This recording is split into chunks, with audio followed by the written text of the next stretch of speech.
जय हिंद प्रिय विद्यार्थी, स्वागत है आपका आपके अपने यूट्यूब चैनल RS क्लासेस में।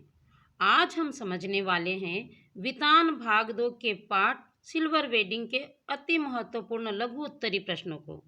उम्मीद है आगामी परीक्षा के लिए यह जो आज का वीडियो है आपके लिए काफ़ी उपयोगी सिद्ध होगा। तो चलिए बिना समय गवाए देखते हैं कि कौन कौन से प्रश्न महत्वपूर्ण हो सकते हैं सिल्वर वेडिंग पाठ से। प्रश्न पहला है, सिल्वर वेडिंग के लेखक का नाम क्या है? तो आपको उम्मीद है जवाब पता होना चाहिए। मनोहर श्याम जोशी सिल्वर वेडिंग पाठ के लेखक का नाम है। अगला प्रश्न है दूसरा, मनोहर श्याम जोशी ने किस पत्रिका में सहायक संपादक व किस पत्रिका में संपादक के रूप में कार्य किया? जवाब होगा दिनमान पत्रिका में सहायक संपादक तथा साप्ताहिक हिंदुस्तान में संपादक के रूप में काम किया। अगला प्रश्न है प्रश्न क्रमांक 3, लेखक के द्वारा पहली पटकथा कब और कौन सी लिखी गई? तो जवाब होगा 1984 में हम लोग लिखी गई। चलिए अगला प्रश्न देखते हैं। अगला प्रश्न है, मनोहर श्याम जोशी को किस रचना के लिए साहित्य अकादमी पुरस्कार से सम्मानित किया गया? तो जवाब होगा कि आपके लिए 2005 में। अगला प्रश्न है, किसंदा का पूरा नाम क्या था? जवाब है कृष्णानंद पांडे। अगला प्रश्न देखिए प्रश्न क्रमांक 7, यशोधर पंत का विवाह कब हुआ था? जवाब है 6 फरवरी 1947 को। अगला प्रश्न प्रश्न क्रमांक 8, यशोधर पंत, ये पंथ नहीं है पंत है ना, यशोधर पंत की यह कौन सी सालगिरह थी? तो जवाब होगा 25वीं सालगिरह। अगला प्रश्न देखिए, यशोधर पंत के ऑफिस के चपरासी का नाम क्या था? तो जवाब होगा भगवान दास। अगला प्रश्न है, यशोधर बाबू शाम को किस मंदिर में जाते थे? तो उस मंदिर का नाम है बिड़ला मंदिर।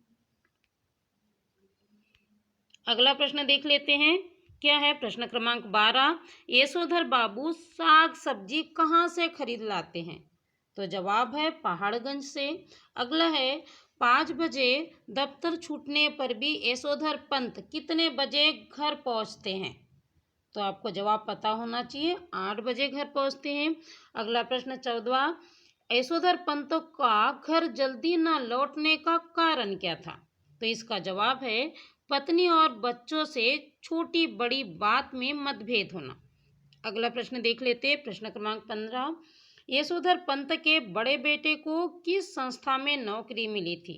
जवाब आप सबको पता होना चाहिए, प्रमुख विज्ञापन संस्था में उनके बड़े बेटे को नौकरी मिली थी। अगला प्रश्न देखिए प्रश्न क्रमांक 16, प्रश्न क्रमांक 16 है, यशोधर पंत के बड़े बेटे को विज्ञापन संस्था कितना हर माह वेतन देती थी? जवाब है 1500 रुपया। अगला प्रश्न है, यशोधर पंत की कुल कितनी संतानें थी? तो जवाब होगा 4 संतानें थी, जिनमें 3 बेटे और 1 बेटी। अगला प्रश्न है, असिक का फूल का क्या मतलब होता है? जवाब होगा भगवान के चरणों से उठाए हुए आशीर्वाद के फूल।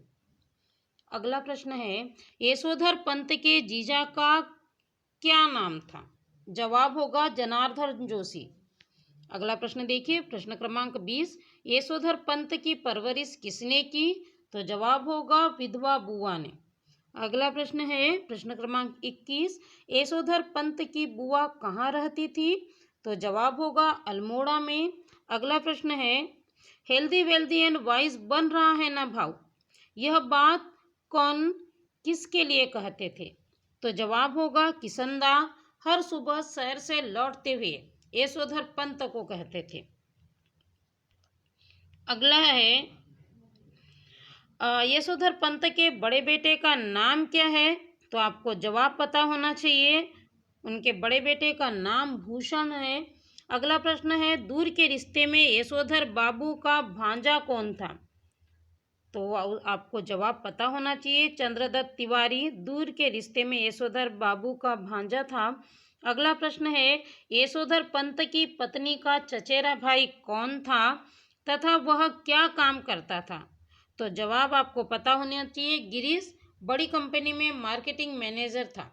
इस तरह हमने जो सिल्वर वेडिंग पार्ट के अति महत्वपूर्ण अति लघु उत्तरी प्रश्नों को हमने आज इस वीडियो में समझा है।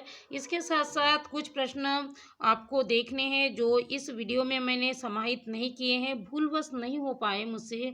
वो प्रश्न ये है कि किसंदा ने मैट्रिक की परीक्षा कहाँ से उत्तीर्ण की, और साथ ही यशोधर पंत को सिल्वर वेडिंग पर पार्टी देने के लिए किसने कहा, उनके ऑफिस के किस कर्मचारी ने उनको सिल्वर वेडिंग पर पार्टी देने के लिए कहा। ये दो सवाल आप देख लीजिएगा, और जवाब पता ना हो तो प्लीज़ मुझे कमेंट कर दीजिए, मैं आपको इसके जवाब दे दूंगी।